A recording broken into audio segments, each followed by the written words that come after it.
Ya. Assalamualaikum warahmatullahi wabarakatuh. Teman-teman Waalaikumsalam. semuanya, kita kali ini akan membahas tentang kebingungan mahasiswa S1 yang udah lulus satu sarjana, biasanya bingung di antara PPG atau S2 atau mungkin kerja menjadi guru untuk membalikan modal ratusan juta yang dikeluarkan ketika menjadi mahasiswa gitu. Nah, kira-kira di sini saya sudah langsung bertemu dengan Pak Vika dan Pak Arif sebagai nanti sebagai orang yang sudah mahasiswa S1 yang memang udah ada yang S2 juga. Jadi nanti terkait gambarannya bagaimana, apakah memilih PPG, S2 atau menjadi guru saja. Nah, silakan kepada Pak Arif atau mungkin Pak Vika dulu terkait PPG, guru atau mungkin S2. Atau mungkin sebenarnya nggak perlu kuliah S1, penting SMA aja kayak gitu. Karena kan sekarang ya wis sing kadang lulus S1 pengangguran ya kayak lebih banyak sukses SMA gitu. Nah, silakan. Gimana ini? Ya, kayak Pak Vika dulu. Gini, menjadi seorang mahasiswa itu kan sebenarnya pilihan ya gitu. Pilihan dari masing-masing orang ya Pak Ali kayak gitu. Karena jika pun misalkan kita tidak menjadi lanjut sekolah mahasiswa kayak gitu, tapi kita mempunyai keterampilan khusus yang itu dapat bertahan hidup dan kita memang menjadi makhluk pembelajar dengan belajar di mana saja, dan kita mendapatkan kompetensi dari luar, dalam arti di situ nantinya kita tidak dapat mendapatkan ijazah, tapi kita mendapatkan sebuah sertifikat dari lembaga terkait. Kalau menurut saya terkait lanjut menjadi seorang mahasiswa atau tidak itu terserah gitu. Tetapi di sini yang menjadi garis bawah adalah kita menjadi atau meneruskan pendidikan ke jenjang mahasiswa. Untuk menjadi mahasiswa itu jangan sampai hanya ingin mendapatkan selembar ijazah, walaupun itu adalah sebenarnya ya naif sekali kalau kita bilang ya. Tetapi ketika kita tujuannya hanya sekedar itu, dipastikan kompetensinya nanti hanya tertuju bagaimana mendapatkan sebuah gelar yang nantinya itu ternyata ada yang harus dilakukan lagi, seperti tadi PPG gitu. Karena dianggap mahasiswa dianggap belum mempunyai kompetensi ketika dia lulusan sarjana pendidikan, tetapi dia belum mengikuti program PPG tadi kayak gitu Pak Ali. Nah, beda mungkin dengan dulu ketika sebelum tahun 2015-an mahasiswa yang lulus dari sarjana pendidikan itu sudah, kalau tidak salah gitu ya, kita bisa cek bersama, sudah terakui mendapatkan sertifikasi dia adalah mahasiswa pendidikan dengan adanya sartik juga kayak gitu. Dan PPG itu hanya ditujukan kepada guru yang sudah mengajar. Kalau sekarang kan berbeda, ada PPG sebelum dia mengajar gitu. Prajabatan kayak gitu Pak Ali. Oke, terus bagaimana menurutnya pandangan dari Pak Arif untuk awal ini dulu bagaimana? Gini ya, kalau kita lihat seseorang jika sudah mengambil keputusan menjadi seorang guru, itu kan berarti sudah dia tahu tentang resiko-resiko yang suatu saat akan dialami. Kalau kita melihat ada beberapa aturan yang berlaku di Indonesia, salah satunya kayak jadi guru harus ikut PPG, ya, ada prajabatan atau pasca jabatan, macam-macam apa itu istilahnya. Itu kan hanya sebatas administratif ya. Kalau kita memang niat kita sebagai seorang guru itu, entah itu ada naik pangkat lah, nggak naik pangkat lah, yang penting niat kita itu mentransfer ilmu, memberikan suri tauladan yang baik terhadap anak, ya kan? Ya dengan yang kita tahu semua ya, gaji guru apalagi di Indonesia itu ya yang seperti itu gitu kan. Ya ada yang alhamdulillah intinya cukup lah ya. Saya yakin itu cukup lah ya, cukup di situ tanpa adanya semacam kayak gitu. Akhirnya guru itu nanti kalau beberapa banyak aturan seperti itu, akhirnya salah satunya bisa menjadi jalan pintas hanya untuk pengembangan karir. sehingga ruh guru itu menjadi redup, ya kan? Karena hanya sebagai karir, ya intinya cari kerja lah seperti itu. Padahal guru itu sebuah profesi, ini profesi menurut saya setiap orang itu bisa jadi guru, dan itu merupakan tujuan yang sangat mulia sekali ya gitu. Jadi menurut saya ya gak usah ada kayak seperti itu gitu kan. Karena dalam artian kalau kita melihat flashback ke belakang, zaman-zaman Nabi itu juga tidak ada PPG, tidak ada yang namanya macam-macam ya, tapi bisa melahirkan generasi-generasi yang luar biasa sekali gitu kan. Karena ini apa? Dari suri tauladan, dari setiap ruh dari orang tersebut yang mempunyai tekad menjadi seorang guru. Mungkin itu dulu. Oke, berarti gini, ini dari tadi pembahasannya ya terkait dengan PPG itu berarti kan dari problem personnya sebenarnya dari awal dia kuliah itu dari Pak Fikar tadi seharusnya nggak usah kuliah pun nggak apa-apa asal dia punya ilmu bertahan hidup istilahnya kayak gitu. Cuman kan gini, ini juga problem lagi bahwasanya setelah tahun 2015 tadi ya, mungkin nanti teman-teman bisa mengecek kembali. Setelah itu ada PPG.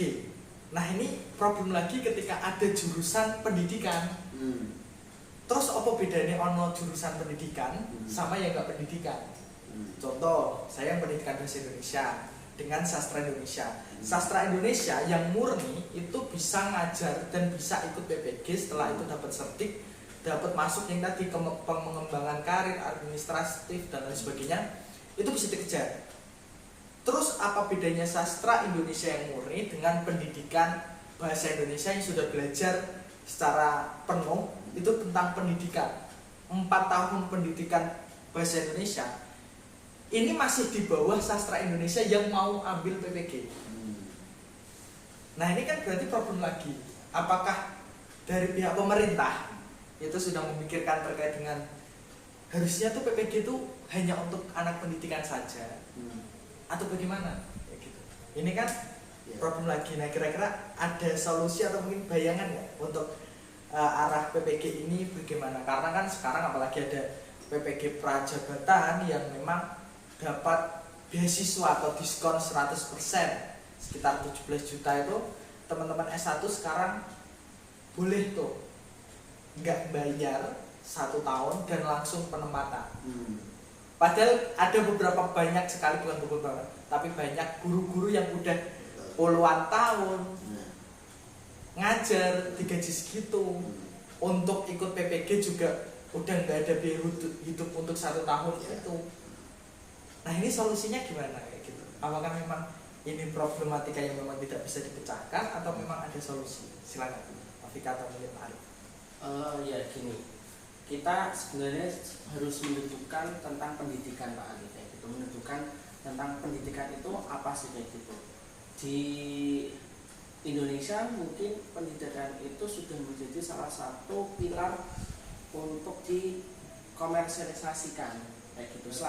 Selain kesehatan kan jelas ya sudah dikomersialisasikan untuk mendapatkan keuntungan kayak gitu. Dan pendidikan juga itu juga menjadi pilar untuk mengumpulkan pundi-pundi keuntungan kayak gitu. Sehingga saya rasa program-program yang seperti itu ketika dilaksanakan oleh salah satu universitas atau beberapa universitas, apalagi dalam PPG itu juga ada PPG dalam jabatan, PPG prajabatan, dan ada PPG reguler. Nah, PPG reguler itu kalau biayanya itu adalah setara dengan S2. Ya. Sedangkan PPG dalam jabatan dan prajabatan itu kan ada subsidi lah kayak gitu. Dan ini sebenarnya tujuannya untuk apa? Tujuannya adalah untuk meningkatkan kompetensi guru atau memang benar tadi juga dari kita kayak gitu untuk memperkaya dari si universitas tersebut kayak gitu. Bisnis kayak gitu, bisnis. Sedangkan kayak gitu kan. Sedangkan ketika tadi yang diungkapkan oleh Pak Arif, kalau kita menjadi seorang guru lalu benar ketika mengajar kayak gitu, insya Allah kompetensinya secara perlahan itu akan meningkat, kayak gitu akan meningkat karena akan tambah pengalaman. Nah, sedangkan PPG tersebut kayak gitu kan tadi lulusan mahasiswa yang non pendidikan saja bisa. Dengan kata lain, secara materi dia sudah menguasai, tinggal tentang kependidikannya saja. Dan ketika mengikuti seleksi, jelas secara kompetensi dari materi itu sudah menguasai. Tentang pendidikannya hanya mungkin baca-baca bagaimana cara mengajar yang baik, ada metode apa di dalam mengajar, terus bagaimana cara penilaian, secara teori sudah bisa. Nah, di sini sebenarnya juga akhirnya ada ketimpangan ya gitu. Kalau menurut saya, seharusnya ketika kita tadi dari awal niat kita menjadi mahasiswa, lalu kita masuk menjadi mahasiswa murni atau tadi pendidikan, ketika murni ya kita seharusnya bagaimana kita tidak berkhianat terhadap jurusan kita kayak gitu. Karena itu sama saja menyerobot lahannya orang lain. Sedangkan kita tahu setiap universitas di Indonesia juga sudah sangat banyak yang setiap tahun itu ada 3 periode, ada yang 4 periode meluluskan sarjana pendidikan. Sedangkan sekolah jumlah gurunya terbatas. Berbeda mungkin kalau sekolah swasta kayak gitu ya. Sekolah swasta mungkin butuh guru yang banyak, ada yang menjadi guru guru khusus, guru pendamping kayak gitu. Nah, tapi kalau guru negeri mau biayanya dari mana kalau untuk ada guru khusus dan itu. Nah, inilah yang seharusnya menjadi reformasi birokrasi di bidang pendidikan untuk Kementerian Pendidikan di Indonesia kayak gitu. Jadi harus melihat jumlah lulusan dari setiap tahunnya itu berapa dan jumlah sekolahnya berapa, sehingga nantinya harus lebih ketat lagi dalam penyeleksian mahasiswa yang akan masuk ke pendidikan tersebut. Dan ketika nantinya pun ada peningkatan untuk kompetensi, mungkin dengan cara ketika sudah menjadi guru saja kayak gitu, sehingga nanti sistemnya tidak mengganggu dia jam mengajar juga, dengan mungkin di sela-sela weekend atau ada libur semester kayak gitu, program liburan semester, sehingga akhirnya tidak mengganggu pekerjaan guru tersebut dan kompetensinya ketika semester baru juga menambah gitu. Itu Pak. Ya, mungkin saya sedikit berpandangan berbeda ya.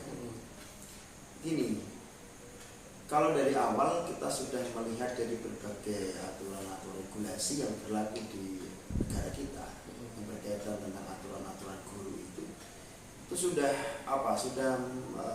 terjadi ketimpangan gitu ya. Jadi tidak sesuai gitu menurut saya. Tidak sesuai. Dan ini implikasinya atau akibatnya adalah ya terhadap guru tersebut gitu. Karena aturannya A, kemudian nanti aturan B, aturan C, aturan D, ya mau nggak mau secara struktural ke bawahnya ya guru yang berada di lapangan harus sesuai dengan aturan tersebut, ya kan. Padahal guru dalam dirinya sendiri udah niat mau ngajar, ya mau udah sungguh-sungguh, ya kan, pengen mentransfer ilmu, pengen menginternalisasi ilmu yang dia dapat ke murid-muridnya. Akan tetapi berbagai regulasi itu yang membuat dia malah tidak berkembang kayak gitu.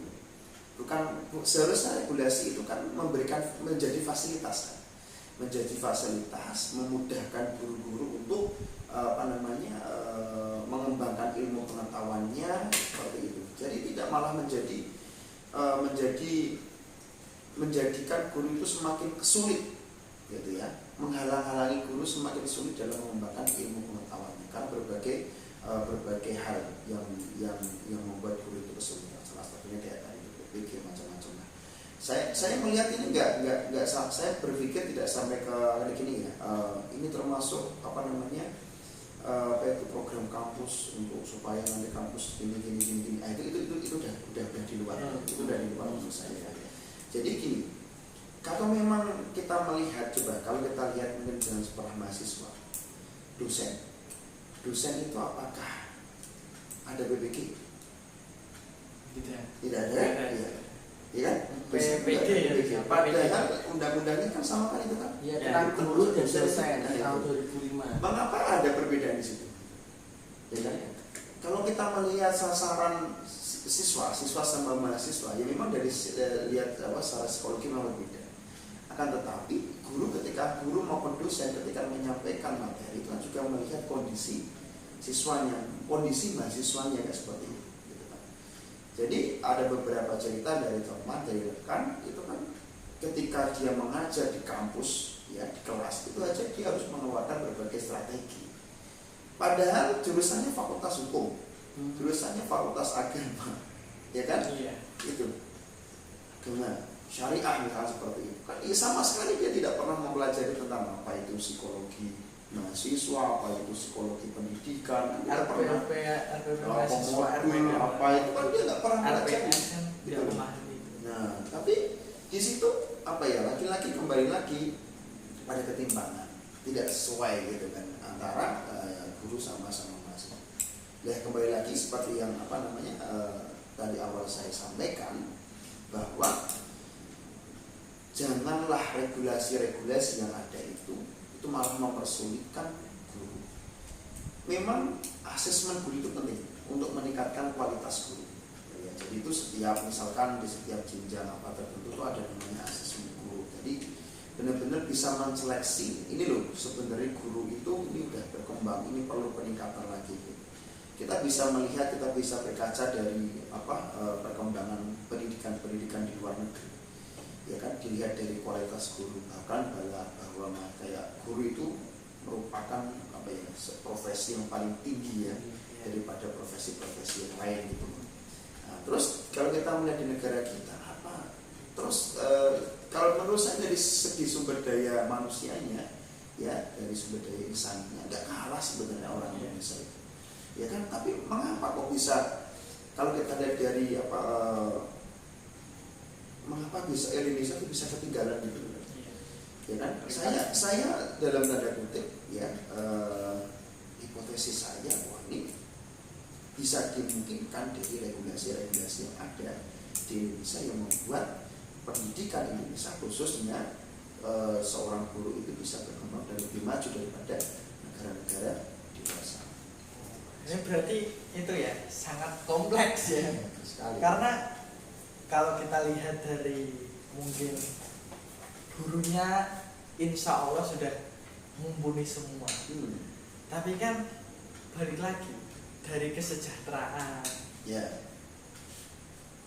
Guru mau dia 5 tahun, 10 tahun, kalau dia tidak punya sertifikat pendidikan, tidak masuk PNS, gajinya berapa? Ya, Kemarin aja ada yang guru inspiratif nasional itu yang jalan sekitar puluhan kilometer setiap harinya, itu gaji sekitar 150 per bulan. Sedino sehari 5.000. Berbeda dengan mahasiswa yang baru lulus, dia ambil PPG langsung penempatan, gaji sekitar 2-4 juta UMR lah ya. UMR di tempat itu. Nah ini kan yang harus dilakukan itu apa sebenarnya kayak gitu? Apakah memang yaudah sekalian aja S1 untuk pendidikan itu 5 tahun gitu, nggak harus PPG lagi, atau mungkin ya memang harus PPG pisah. Siapa tahu ada memang guru yang benar-benar pengen jadi profesi ya, digaji apa-apa yang penting aja, atau malah justru sampai butuh adanya sumpah guru kayak sumpah dokter kan.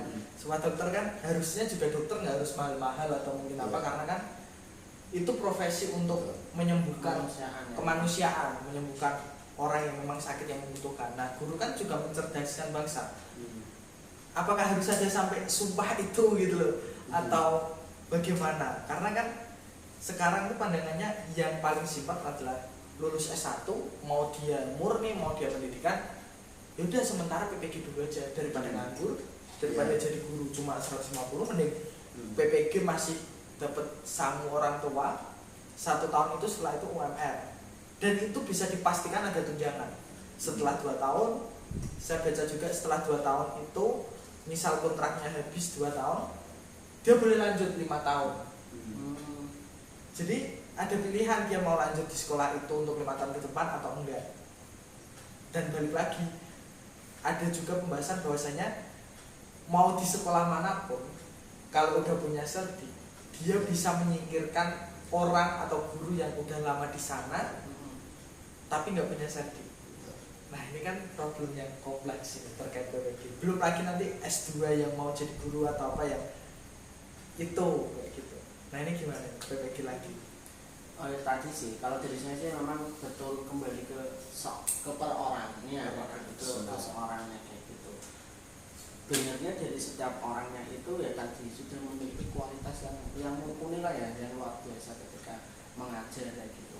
Kayak misalkan kita kan ini berbicaranya ranah ke sekolah apa ya namanya, sekolah formal lah kayak gitu. Sedangkan sekolah yang non formal kayak guru ngaji, guru madrasah, beliau ya maksudnya lulusan pondok kayak gitu dan ngajarnya juga dengan cara serama kayak gitulah, tanpa ada permainan apapun gitu. Tapi anak-anaknya nyatanya bisa hafal hadis, bisa hafal Al-Quran, dan akhlaknya juga terbentuk kayak gitu.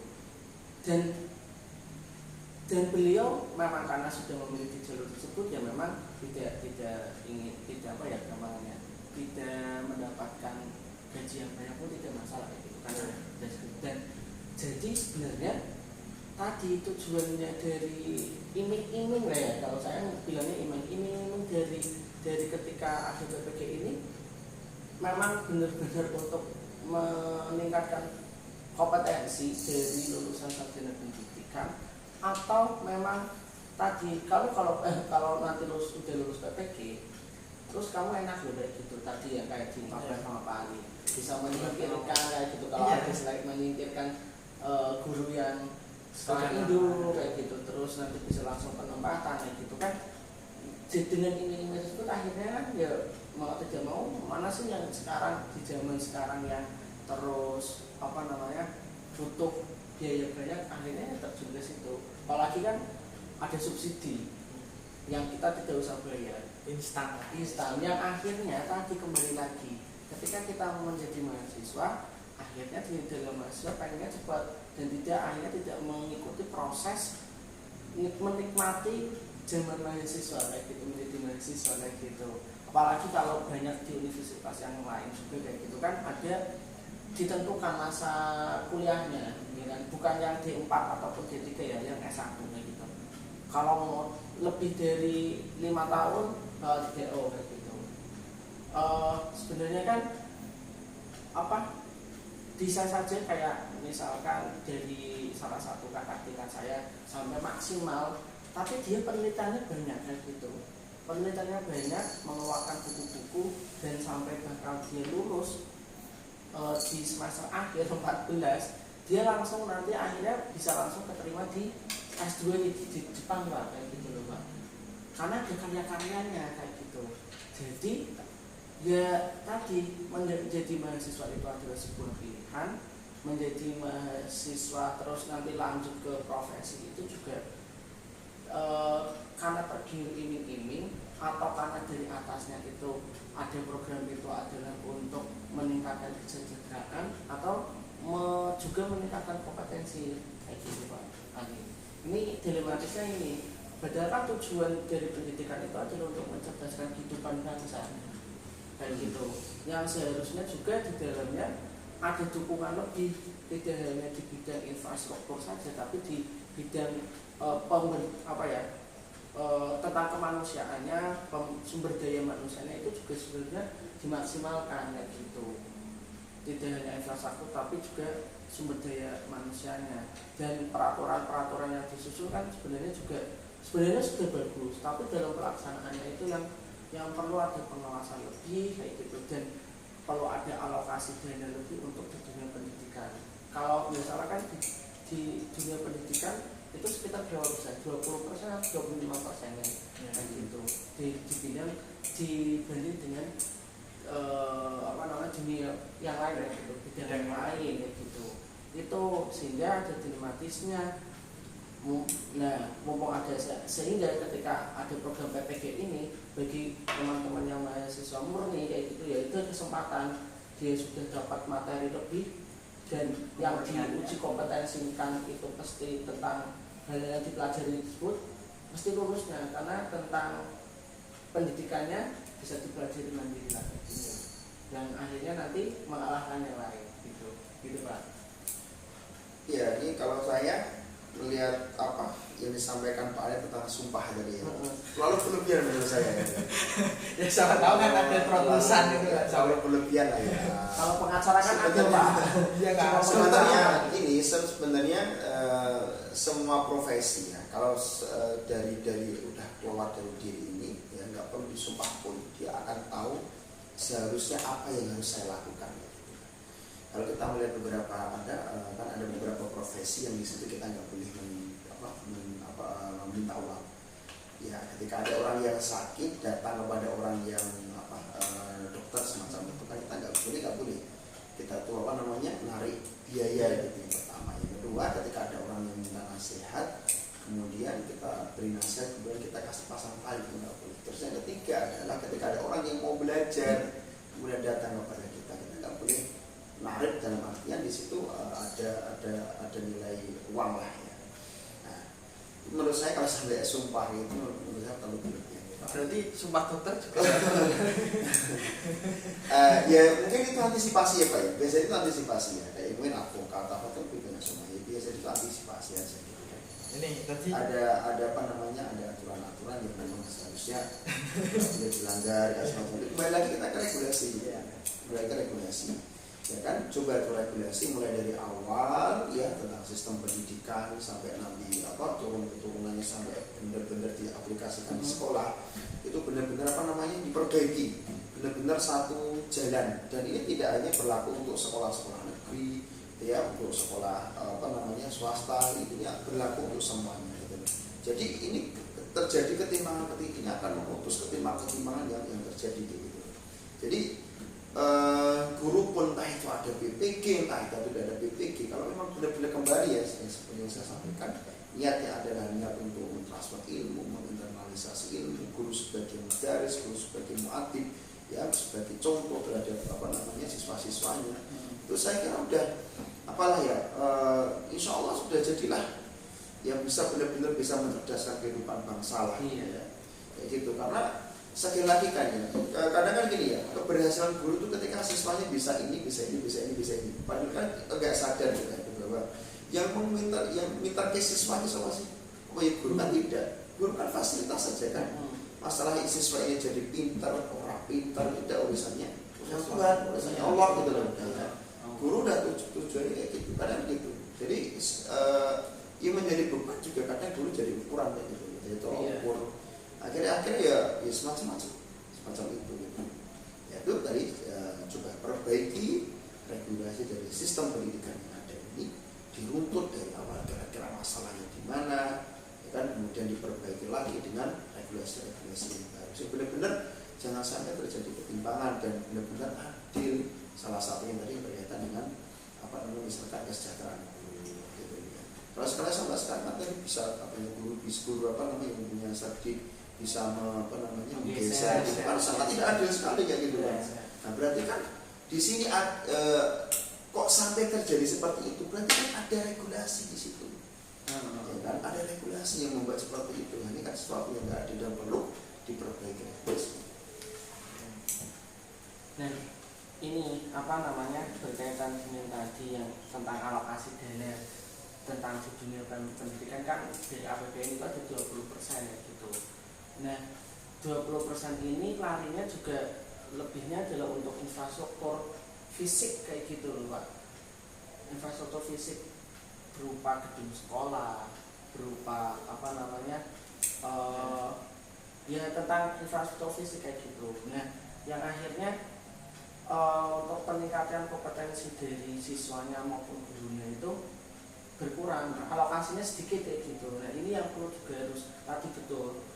Regulasinya harus benar-benar diurut lah, berapa untuk sarana prasarana, berapa untuk kesejahteraan, berapa untuk peningkatan mutu kayak gitu. Ini biar dan mana proporsi yang harus yang lebih tinggi ya, peningkatan mutu atau perbaikan infrastruktur atau mana, karena di sini pasti juga akan ada perdebatan Pak. Infrastruktur bagus tapi nggak ada mutu ya sama saja kayak gitu, nggak bisa menggunakan infrastruktur. Mutunya bagus tapi sarana prasarana nggak ada, akhirnya nanti juga bingung. Padahal yang namanya sarana prasarana kalau kita belajar itu kan bisa memanfaatkan alam juga kayak gitu untuk sarana belajar. Jadi apa namanya, dari mutu yang bagus akhirnya nanti sarana prasarana mungkin bisa terbentuk kayak gitu. Itu Pak Ali dan Pak Arif. Dan ya memang harus merumput dari undang-undang kependidikan sampai dengan regulasi yang dikeluarkan oleh menteri kayak gitu, harus biar tidak tumpang tindih juga ya Pak kayak gitu. Dan benar-benar dosen yang membidangi atau dosen yang mengajar mahasiswa di sarjana pendidikan itu mentransfer, kalau kamu jadi guru ya harus diniatkan dengan seperti ini kayak gitu. Dan ketika dosen yang mengajar di FKIP atau Fakultas Ilmu Pendidikan di bidang manajemen, ketika kamu nanti bekerjanya di pendidikan tapi di bidang manajemennya kayak misalkan dinas pendidikan atau di Kementerian Pendidikan kayak gitu, benerin sistem-sistemnya seperti ini. Jadi ada sinergi kayak gitu. Nah, kebanyakan yang di bidang manajemennya jalan sendiri, yang di lapangan itu jalan sendiri, ya nggak ada titik temu gitu Pak. Jadi kalau misalkan PPG, terus ini juga ya, yang terbaru tuh sekarang S2 ada fast track. Fast track itu kan untuk mahasiswa semester 6 itu dia bisa langsung lanjut S2. Jadi ketika nanti 1 tahun awal dia lulus S1, 1 tahun berikutnya dia langsung lulus S2, misal tepat waktu. Nah ini kan bisa dikatakan sebagai mungkin arahnya ke kesejahteraan. Gimana caranya ya, wes dibantulah wes pokok biar cepet lulus langsung S2, langsung mungkin dia ambil PPG juga, karena teman saya ada yang ambil PPG, dia ambil S2 fast track. Iya. Nah, ini lagi gitu ya, lagi apa namanya? PPL lah kayak gitu ya. Yeah. PPL. Nah itu mulainya 2018, dari sejak 2018 itu juga ada KM kamus mengajar. Kalau dibahas lagi kan panjang lagi gimana sampai organisasi itu menciut, sampai akhirnya hilang mungkin ya. Karena semua arah langsung ke pemerintah, digaji, dibayar 1.200.000 per bulan, apalagi pertukaran mahasiswa itu sampai keluar kuliahnya dibiayai juga, disangoni istilahnya. Nah ini kan arahnya ke kesejahteraan. Cuman kan balik lagi, sistem ini nanti itu bagaimana? Karena misal kita yang udah terlanjur lulus lebih dulu, ketika kita mau ambil S2 itu bayarnya per semester 10 juta. Itu minimal di jurusan tertentu. Itu minimal di jurusan tertentu di kampus yang biasa saja. Ini belum lihat yang peringkat-peringkat yang 1 atau 2 di Indonesia. Nah, balik lagi, tapi kesejahteraan yang benar-benar itu ada di mahasiswa sekarang. Ketika dia fast track per semesternya, dulunya itu cuma 1 juta 2 juta. Sekarang masih 4 juta 5 juta. Otomatis kan ada rentang antara mahasiswa yang udah lulus atau yang mungkin udah jadi guru, yang udah berprofesi guru, sama yang mau berprofesi guru. Itu ditawarin untuk, wes silahkan untuk kau pengen lanjut PPG, silahkan tak biayai gratis. Kamu pengen lanjut S2, silakan bayar setengah dari UKT yang reguler. Nah ini kan problem juga, karena kesejahteraan itu harusnya untuk memang didesain untuk calon-calon guru, atau justru harusnya untuk guru-guru yang udah jadi guru gitu. Ini kesejahteraan arahnya kemana? Karena guru-guru yang udah jadi guru itu dia nggak dapat apa-apa. Serdik ya wis ngono kuwi, arep disuruh PPG juga udah ketuaan untuk belajar lagi. Bahkan keluarga saya itu ada yang ngajar tapi dia nggak paham komputer, nggak paham laptop, nggak paham buat RPP sekarang kurikulum merdeka itu gimana caranya, sehingga dia joki RPP. Joki RPP itu ada joki RPP dan sistemnya dan lain sebagainya, 1 tahun 3 juta. Gajinya 1 bulan 150. Di situ dia tekor untuk wis bicarane RPP secara administratif pemerintah itu berjalan. Biar dia bertahan di sekolah itu. Iya. Karena kalau nggak bisa membuat itu tergeser. Iya, itu. Nah, ini problem yang cukup kompleks ya. Ini kesejahteraan yang harusnya untuk calon-calon guru atau memang untuk guru yang udah jadi guru, dan apakah nanti calon guru ketika udah jadi guru ini benar-benar terjamin atau nanti akan ada regulasi ulang lagi, akan mungkin pergeseran ulang lagi, ada PPG baru lagi, S2 lagi, mungkin ada program selain fast track tiba-tiba lulus SMA bisa ambil S1, S2 langsung, kan bisa. Ya bisa saja. Nah ini gimana nih? Pandangan sudut pandang yang dari celah kesejahteraan ini sebenarnya PPG S2 dan lainnya itu memang itu adalah kesejahteraan untuk guru-guru, untuk mahasiswa S1 atau untuk apa? Ya. Atau jangan-jangan kita yang iri Pak, karena kita lulus terlebih dahulu gitu. Lebih tua terlebih dahulu, sedangkan dari yang menyetuskan atau membuat sebuah program tersebut ingin potong generasi. Jadi maksudnya ini pandangan positifnya ke yang memutuskan gitu ya. Biar ya sudah yang sudah berjalan atau ya sudah kayak gitu aja lah kayak gitu. Tapi harapannya setelah tahun 2018 2019 ini, setelah masa pandemi kayak gitu lah ya, itu lebih baik kesejahteraannya, terus dari segi pendidikannya, dari segi kompetensinya itu sudah baik, sehingga nanti akhirnya ke sana itu semakin baik kayak gitu. Yang sudah ya sudah kayak gitu, daripada kita ngurusin yang tua kan mungkin kayak gitu. Seperti wis mati ngono. Wah, yang seharusnya mati wis ngurmati sing agiannya. Nah iya, kalau dalam harusnya prinsip berkeadilan kan ya seharusnya tidak melupakan yang lama kayak gitu, tapi juga ada program baru. Yang lama juga dikasih program baru, kayak gitu. Kesejahteraan baru gitu. Kayak gitulah, kayak gitu. Mungkin itu yang seharusnya kan ya mengurusi sebanyak guru yang ada tadi ya, setiap lulusan itu pasti ada kayak gitu, dan masih ada guru yang lulusan guru juga masih nganggur kayak gitu kan. Akhirnya kan kesulitan ya sudah kita potong generasi kayak gitu. Yang sudah lulusnya kemarin ya wih, itu apa namanya nasibmu kayak gitu lah. Kok cepet kamu lahirnya harusnya krisis monet. Harusnya kamu kok bekerjanya ya ada di sekolah-sekolah yang tertentu aja dengan gitu sendiri ya wis, kamu bersyukur karena kamu jadi guru kayak gitu. Nanti dibalas di akhirat kayak gitu kan, regulasi akhirat kan. Enggak kan memang apa namanya, kadang-kadang kita tidak bisa menjelaskan tentang kesejahteraan, akhirnya kita menjelaskannya dengan dogma agama lainnya tadi loh maksudnya, yang sebenarnya kita bisa menjelaskan secara agar bisa masuk akal lah kayak gitu, dan masuk dalam hati bahwasanya pekerjaan guru itu adalah sebuah hal yang mulia kayak gitu.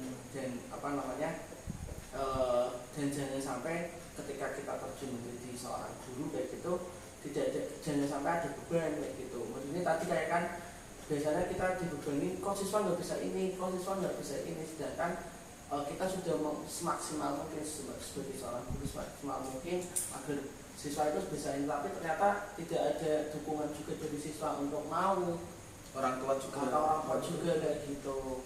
Nah yang akhirnya kita bisa mampunya memberikan apa namanya pembelajaran yang selalu itu dengan mendoakan kayak gitu, jadinya kan seperti itu.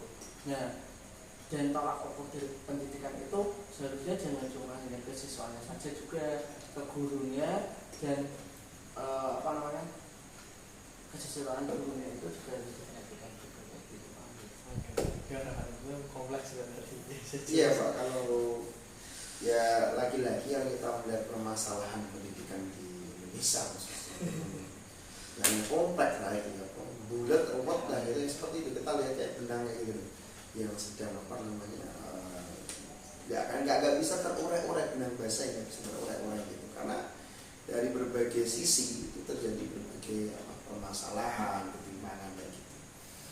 Ya kembali seperti tadi ya apa namanya, bahwa pada intinya pendidikan itu ada sesuatu yang penting, gitu. Dan kalau dilihat dari berkembang majunya sumber daya insan di sebuah negara itu dilihat dari kualitas pendidikan. Berbagai aturan berbagai aturan, regulasi, berbagai apapun lah yang dikeluarkan pemerintah. Ya memang saya berprasangka baik ya tujuannya untuk memperbaiki kualitas pendidikan Indonesia, walaupun entah itu tepat sasaran maupun tidak. Saya udah lama sih ya, ada seorang pengawas itu cerita ada sebuah sekolah itu gurunya udah tua, udah daftar kayak P3K gitu kan. Gak diterima. Terus tahun kemarin P3K kemarin itu informasinya gini, intinya dia diterima, terus 1 hari itu dia pensiun. Terus dalam benak saya bertanya-tanya, apa maksudnya gitu? Apakah di situ pemerintahnya semacam ini loh, intinya secara psikologi kan dia pernah keterima gitu kan? Entah itu dia benar-benar bisa menikmati jabatan P3K-nya atau tidak, tapi dia pernah keterima gitu. Ini kan juga menurut saya nggak tepat sasaran gitu kan, kalau sampai seperti itu alasan dari pemerintah kan, supaya dulu pernah daftar gini ternyata belum keterima, sekarang baru keterima supaya psikologi gitu. Nah itu kan nggak pas itu ya. Ya kan? Nah, seperti itu gitu lah, seperti itu. Jadi kayak semacam tadi Pak Ali kayak fast track macam-macam baik itu kan ya saya berprasangka baik itu memang tujuan pemerintah ya untuk memperbaiki kualitas pendidikan salah satunya ya. Hanya saja ya kurang tepat sasaran gitu aja ya, kurang tepat sasaran dan cenderung dipaksakan kayak gitu, akhirnya ya kayak tadi akhirnya muncul ketidakadilan ya kan? Muncul ketidakadilan bagi alumni yang udah lulus duluan gitu kan. Itu udah urusan kamu, kerasa banget itu udah urusan kamu itu kan, ini sekarang itu dulu kan gitu. Karena beda menteri juga. Enggak seperti itu kan, kok bisa seperti ini. Nanti beda menteri lagi. Mungkin coba kalau kita lihat kayak bukan kasus ya, kayak masalah honorer. Coba dari dulu sampai sekarang dengan berbagai pergantian menteri, berbagai janji-janji menteri, aturan sampai sekarang masih sama kan itu. Bisa masalahnya itu kesejahteraan. Ya lagi-lagi selain dari faktor internal maksudnya aturannya dan semacam itu, dan eksternal dari dalam diri itu sendiri itu harus benar-benar di merubah mindsetnya ya kan, bahwa guru itu memang tujuan utamanya adalah ya udah mendidik dengan sebaik mungkin ya kan, tapi untuk pemangku kepentingan jangan sampai kita abai terhadap profesi guru yang mempunyai hak untuk memberikan dan tidak membuat aturan-aturan yang berkaitan dengan guru, jangan sampai mengurangi hak-hak yang bagi guru, karena guru itu juga manusia, dia punya keluarga, butuh makan, butuh ini, butuh itu ya. Dan kalau bisa ya memang kembali lagi kan ya, kembali ke pasal ke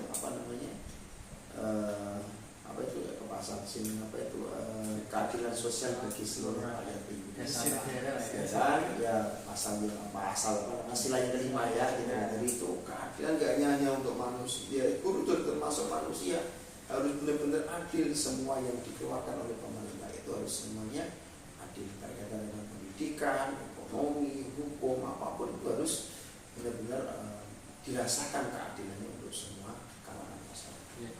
Ini Pak Ali, berkaitan dengan itu juga ya, saya pernah membuat sebuah esai yang berkaitan dengan tentang peraturan ataupun keputusan-keputusan yang harus diambil dari pemerintah itu harusnya bagaimana, apakah sistemnya down up atau top up kayak gitu, dari atas ke bawah, top down atau down up kayak gitu lah, top ya down top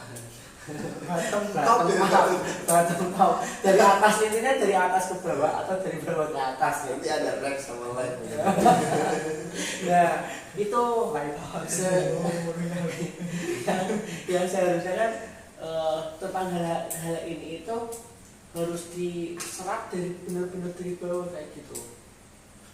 Ketika tentang pembangunan itu yang tentang pembangunan infrastruktur ada itu ada yang musrembang kayak gitu kan, yang dari setidaknya dari perwakilan setiap musrembang itu juga setiap dari kelurahan dulu atau ke desa itu mengadakan musrembang. Kalau yang benar-benar melaksanakan, tapi kan ada desa-desa atau kelurahan yang tidak melaksanakannya gitu, langsung pada tingkat kabupaten atau kota. Nah dari situ kan sebenarnya harusnya bisa menjadi kayak gitu.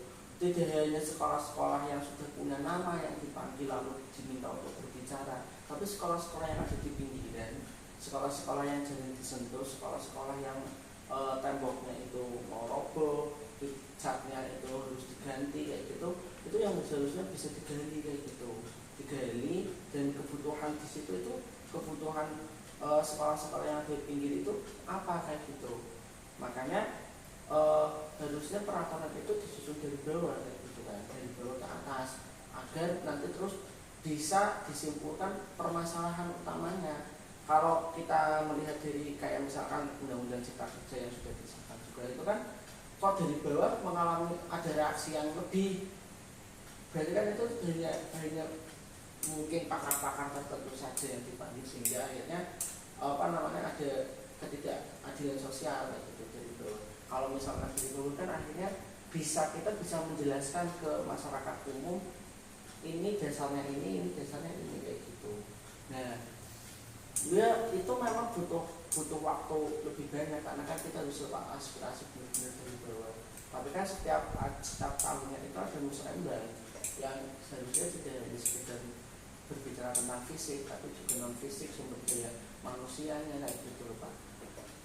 Sampai detik ini di antara ketiga orang ini kan belum pernah mengikuti musrembang juga gitu. Tiba-tiba ada saja kayak gitu, nggak ada pengumuman akan ada musrembang, silakan boleh datang kayak gitu loh. Saya dulu pernah dimintai kayak semacam pendapat gitu. Tapi tetap yang menyampaikan itu kayak KRW ya gitu. Nah, itu Pak, itu dari hal seperti itu yang sebenarnya bisa. Atau sekarang sudah ada sudah ada Google Form yang sederhana kan bisa dari pemerintah secara resmi, silakan diisi aja. Kan nanti di situ isinya hujatan, di situ isinya saran, gitu kan. Isinya hujatan. Maksudnya akhirnya dari benar-benar dari bawah kayak gitu masuk, dan nanti bisa disimpulkan, oh ini yang golongan ini golongan ini, akhirnya nanti ada sistem yang lebih baik kayak gitu. Tapi kalau itu kayaknya nggak dibaca sih. Orang menyampaikan langsung aja, mic-nya dimatikan. Oh, itu Pak Ali. Nah, itu yang perlu mungkin generasi-generasi selanjutnya yang juga kembali lagi bagi para mahasiswa yang masuk ke sarjana ilmu pemerintahan kayak gitu kan, di sana ilmunya untuk manajemen, untuk dalam mengolah ataupun membuat peraturan undang-undang, seharusnya juga bisa membaca juga kegelisahan para guru-guru yang ada kayak gitu. Dan korupsi terbesar apakah juga ternyata di dunia pendidikan, tidak hanya di Kementerian Keuangan? Mungkin kan KPK nggak bergerak. Nah, nggak tahu sekarang Belum tersentuh ya. Di dunia pendidikan, karena kan gini, kan dari kalau LPDP itu juga dari Kementerian Keuangan. Kalau tidak salah ya, berita-berita yang beredar itu kan banyak yang disekolahkan ke luar negeri tapi enggak mau balik lagi, karena di sana sudah mendapatkan pekerjaan yang layak kayak gitu, sambil kuliah dapat pekerjaan yang layak, akhirnya nggak mau balik lagi. Nah itu kan juga dan mending basicnya bagi untuk guru-guru yang ada di pelosok-pelosok kayak gitu, untuk membantu lah, ada subsidi ke Kementerian Pendidikan itu kan mungkin jatahnya dari Kementerian Keuangan, tapi bisa dialokasikan tambahan biar tidak 20% banget kayak gitu loh. Ini sih aku tadi itu sebenarnya malah fokus di potong generasi. Tapi karena kan yes sing tua wis kono bebas, sing nom wis tak apii ngono. Nah ini kan masalahnya ketika kita lihat generasi sekarang itu justru sangat dimanja banget. Jadi wis isine mau TikTokan, YouTubean, ML, FF, PUBG. Mau dia mahasiswa S1, mahasiswa S2 sekarang yang fast track atau apapun itu, yaudah, kuliah juga Zoom. Iya. Jadi nggak ada perkembangan, nggak ada survive sama sekali dari mereka kayak gitu loh. Nah ini justru yang tadi saya sangat miris sekali lihat ada wawancara itu ditanya, jadi dia gamers, ditanya apa yang akan kamu lakukan setelah pensiun? Ya paling morotin istri saya, orang istri saya kaya. Selain itu misal cerai atau apa gitu, ya nggak tahu, belum tahu harus ngapain, nggak tahu kerja apa. Dia itu sampai nggak tahu kerja apa di umur 23 tahun.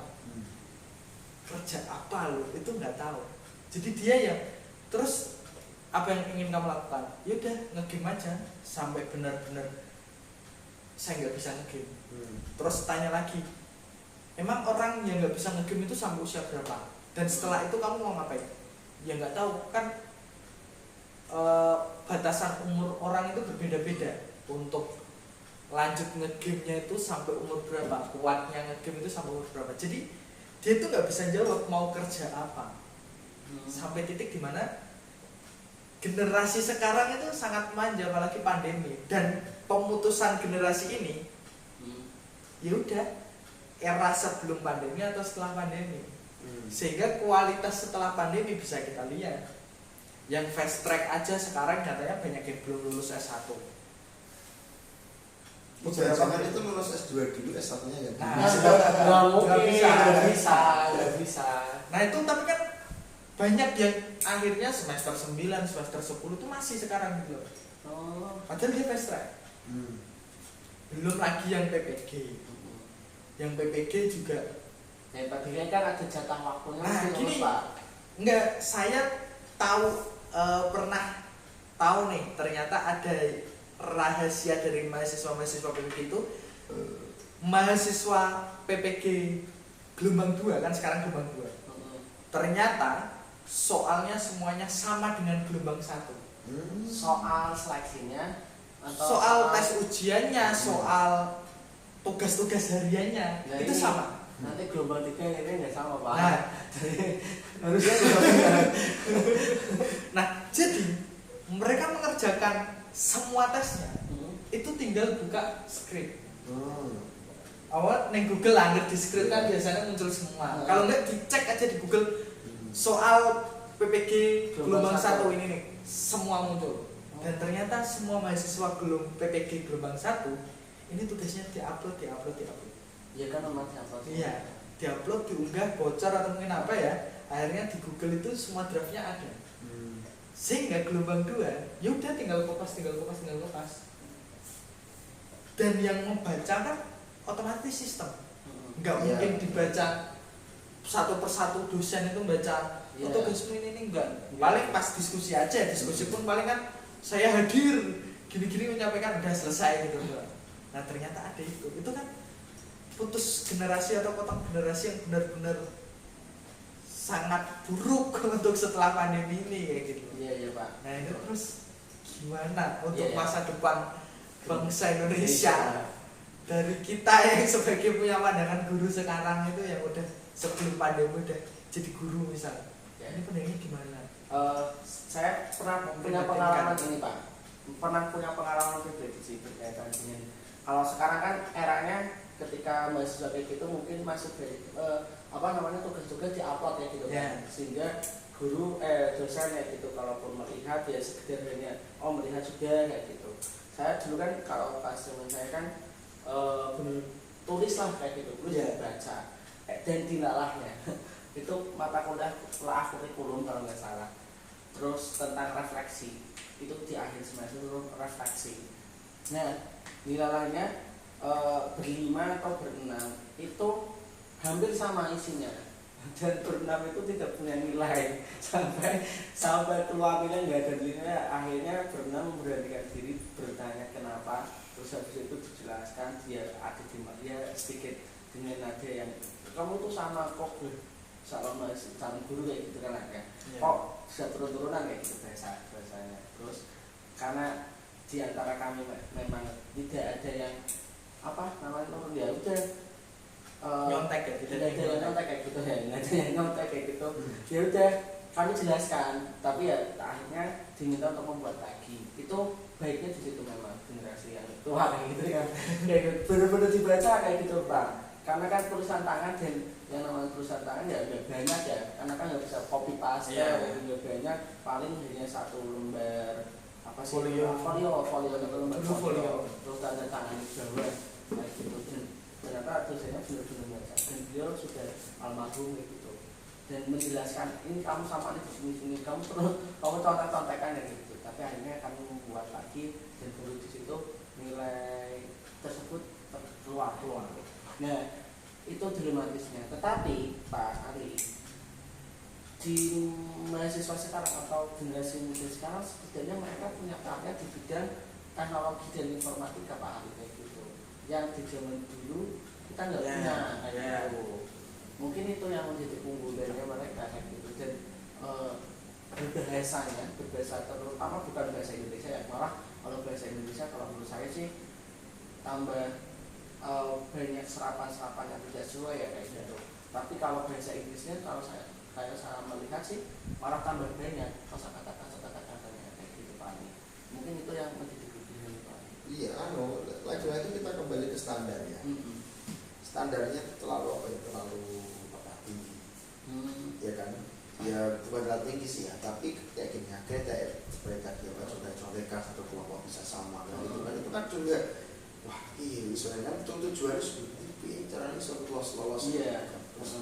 Apa namanya kayak tadi itu soal yang apa namanya soalnya sama kayak gitu kan, wah ini kayak yang pertama yang kedua ini diuntungkan kayak gitu kan.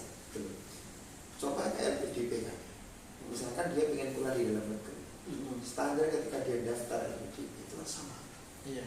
Hanya beda cuma ukuran, contoh kayak IELTS, terus kemudian apa sih apa sebenarnya TOEFL apa itu ukurannya paling beda berapa digit itu aja kan itu. Misalkan apa 550 sama 500 seperti itu. Kalau dia cuma di dalam negeri ya, dan tujuannya di situ secara komunikasi ya memang kebanyakan bahasa Indonesia. Walaupun memang dalam perlulah bahasa Inggris di Indonesia, tapi tidak dijadikan standar awal seperti itu gitu. Jadi kan wah ini udah sulit ya gitu kan, sudah sulit seperti itu gitu. Dan ini menurut saya dari semua kebijakan-kebijakan yang ada yang mereka tentang semacam kayak tadi itu gitu lah, terus apa tadi fast track apa kayak gitu kan, benar-benar dikawal dengan baik ya kan. Kalau memang ini apa ya dirasa menurut pemerintah itu baik, benar-benar dikawal dan coba berikan apa ya celah mudah ya kan, bagi apa namanya bagi kita, bagi orang-orang yang ingin daftar punya niat ya gitu lah kan. Kalau kita lihat dari ngaruh kayak tadi disampaikan Mas Vika, banyak orang yang lolos LPDP di luar negeri, kemudian dia di sana banyak tempat tinggal, gimana tetap yang nyaman dan gajinya banyak ya kan, ya tetap nggak mau pulang lah. Jadi kalau di Indonesia masih nggak jelas ya, masih nggak jelas dia mau ngapain ya kan. Terus misalkan dia apa, beberapa hari yang lalu saya tuh melihat apa podcastnya itu Pak Kita Wiryawan sama seorang, saya lupa namanya, ini ilmuwan lah ya, seorang ilmuwan. Dia itu apa ya di sebuah universitas yang ada di Inggris ya kan. Dia ini gimana ya, sebenarnya bukan kok kita nggak suka cinta Indonesia ya seperti itu ya, kita cinta sama Indonesia saja ketika kita mau mengembangkan ilmu pengetahuan ya kan. Belum ada apa Indonesia itu belum terbuka. Iya, belum terbuka, belum bisa mewadahi, fasilitas belum bisa mendukung kayak gitu loh ya kan. Dari pemerintah belum ada dukungan. Coba dana-dana penelitian ini berapa persen yang masuk dalam bentuk penelitian ya kan. Kita lebih, padahal itu kan penting, suatu yang penting ya kan, masuk ke apa namanya kata kayak dana itu masuk ke badan riset ya kan. Ya kan itu kan juga wah, seharusnya kan lebih diperbanyak lagi ya gitu loh gitu kan. Jadi sudah apa semacam kayak elit itu sudah kandas di arah politik sebelum benar-benar turun sampai ke benar-benar ke yang bersangkutan. Jadi ya lagi-lagi kembali ke pemangku kebijakan, apakah benar-benar pro terhadap pendidikan atau hanya sebatas numpang nama gitu kan, dia setuju tentang hal ini yang penting itu menguntungkan saya tentang jabatan saya ke depannya, kan tidak lepas dari seperti itu. Dia mau nggak mau namanya peraturan perundang-undangan itu memang masuk ranah politik, mau nggak mau itu seperti itu gitu kan. Dan kalau kita lihat dalam penyusunan peraturan perundang-undangan itu kan mulai dari membuat prolegnas sampai ke penyusunan sampai ke pembahasan, pengesahan sampai ke pengundangan itu kan juga sebenarnya itu seharusnya itu terbuka. Mulai dari naskah akademik pun itu kan itu juga harus terbuka, maksudnya ada masukan-masukan apa. Itu nggak cuma dibuat secara komputer, apalagi sampai copy paste lihat peraturan yang dulu cuma tinggal masukkan seperti itu. Kan sering terjadi yang seperti itu. Kan seharusnya kayak penggunaan frase-frase kata itu juga nggak sesuai, itu kan sangat berbahaya sekali, apalagi ini yang setingkat undang-undang gitu. Anu ya, berarti tentang pendidikan ini sangat kompleks, dan pasti juga ya kalau yang menerima program-program tersebut ya akan sangat bersyukur dan tidak ada kegelisahan lagi, tapi bagi yang terus tidak menerima program-program tersebut kayak gitu ya mesti akan ada kegelisahan, apalagi seakan-akan tidak diperhatikan kayak gitu, tidak perhatikan karena anak tiri tidak diperhatikan kayak gitu ya berarti ya berharapnya ya memang ke generasi yang selanjutnya ketika duduk di pemerintahan dia tidak bisa merasakan seperti kita. Mungkin gitu ya. Ya tapi saya mengingatkan kepada pemirsa yang ada di sini kan yang sudah menjadi generasi tua yang seperti itu, ya, tidak perlu dalam tanda tidak putus asa. Setiap apa yang kita lakukan yang baik kita itu kan, misalkan kita nggak dihargai orang, pasti ada banyak yang tahu barang kayak jadi niat baik. Ya itu aja, kita memang husnuzon jelas semua orang itu yang memberikan rezeki juga tentunya ada. Yang penting kita sudah melakukan yang terbaik kayak gitu kan. Ya tetap kita berdoa ya, semoga dalam ranah regulasi, ranah pemerintah maupun kebijakan ini benar-benar mendukung, benar-benar berpihak kepada mungkin guru-guru yang tua ya gitu kan. Setidaknya ada rasa keadilan di masyarakat. Jadi ini terakhir nih ya, mungkin closing statement dari teman-teman sekalian. Jadi kita posisinya misal nih mahasiswa S1 lulus lebih baik ngajar, cari uang buat mengembalikan modal, atau PPG atau S2, dan alasannya apa? Lebih baik yang mana ini kira-kira? Silakan. Apalagi kan ini ya, bergambaran lagi, apalagi di posisi lulus umur 21, 22, target nikah berapa, terus biaya untuk keluarga berapa, terus biaya ini biaya ini itu, terus belum lagi tekanan-tekanan orang-orang di sekitar itu udah punya motor, punya mobil, kan itu kan tekanan batin buat teman-teman mahasiswa yang S1. Bahkan banyak juga yang akhirnya S1 ada yang bunuh diri, ada yang obat, ada yang jadi gelandang, banyak sekarang ya gitu.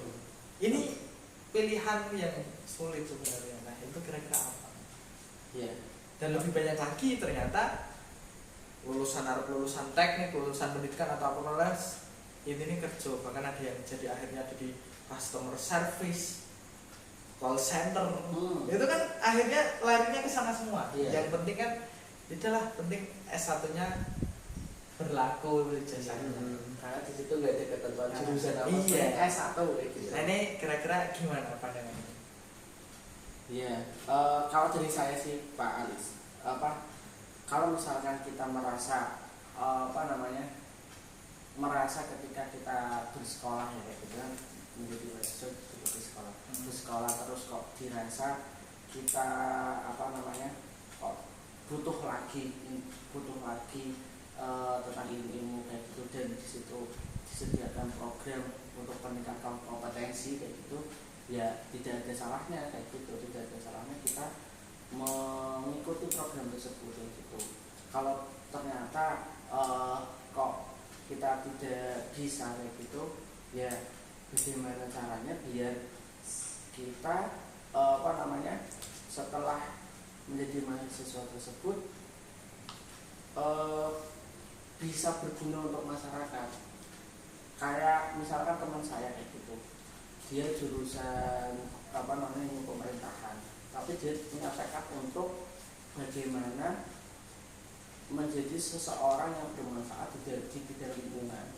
Dia setelah dia lulus, dia belum dapat kerjaan, dia membantu di rumah menggarap sawahnya ayahnya, bapaknya kayak gitu, membantu. Dan setelah dia punya sudah siap untuk bekerja, karena bekerja itu juga perlu kesiapan, siap bekerja, dia akhirnya bekerja di lembaga yang tentang mitigasi kebencanaan atau mitigasi tentang sumber daya manusia. Dan sekarang dia konsen di situ kayak gitu. Walaupun skill dia di pemerintahan, tapi di dalam manajemennya yang dia maksimalkan kayak gitu. Dan dia sekarang ada di Pulau Jawa gitu. Jadi itu pilihan ketika dia setelah mahasiswa lalu masuk ke PPG untuk meningkatkan kompetensi, dan habis itu ternyata ada keuntungan lebih, ya semoga niatnya adalah untuk meningkatkan kompetensi. Dan adapun setelah lulus kok mendapatkan pekerjaan yang lebih layak kayak gitu kan, itu adalah buah hasil dari niat yang betul gitu. Karena saya percaya banyak juga Pak Ali, ketika kita membaca komen-komen di IG ya, tentang K3K, banyak juga yang sudah sardik tapi juga tetap kalah dengan yang belum sardik, karena kemampuan dalam menjawab soal kayak gitu kan di K3K itu tidak bisa, tapi dia hanya terapkan di sardiknya tersebut sehingga tidak maksimal juga. Iya, ini untuk kalian semuanya ya, termasuk diri saya, mengingatkan diri saya juga. Berkembanglah sesuai dengan passion. Jadi entah kamu bergerak dari berbagai macam latar belakang pendidikan, guru, entah apapun itu, ya selagi itu mempunyai nilai manfaat untuk orang lain sesuai dengan passionmu, lakukanlah dengan baik, ya kan. Entah itu nanti pasti nantilah ya di depan itu ada jalan gitu ya, akan membuat kita enjoy, menikmati di setiap kegiatan-kegiatan yang kita lakukan. Jadi jangan sampai berkecil hati, entah nanti nggak bisa gini. Itu kan urusan rezeki udah, kita nggak bisa mengintervensi yang seperti itu. Yang penting kita udah ikhtiar sebaik mungkin apa yang kita lakukan, dan untuk hasilnya kita serahkan pada yang berkuasa. Oke. Jadi itu ya teman-teman. Jangan lupa lihat dulu posisi kita sebagai apa. Terkadang kan kita terlalu nafsu untuk mengejar yang penting S2, MPT dan sebagainya. Padahal posisi orang tua udah nggak bisa membiayai, kita nggak kerja atau apa. Nah itu kan juga jadi problem lagi nanti kayak gitu. Nggak harus S2, nggak harus S1. Yang terpenting itu kita bisa menikmati hidup aja. Iya. Benar, daripada kita jadi guru mengejar PPG, mengejar S2 atau mungkin apa seperti teman-teman kita, tapi akhirnya kita putus asa. Banyak yang akhirnya keluar kuliah kan bukan nggak harus sih, maksudnya banyak yang nggak tuntas akhirnya keluar, akhirnya di DO, akhirnya apa ya, karena mereka nggak passionnya di situ, tapi melihat sekitarnya seperti itu, dituntut orang tua atau apa. Balik lagi di passionmu itu sebenarnya apa? Semua nggak harus S2, semua nggak harus S1, semua nggak harus PTG begitu.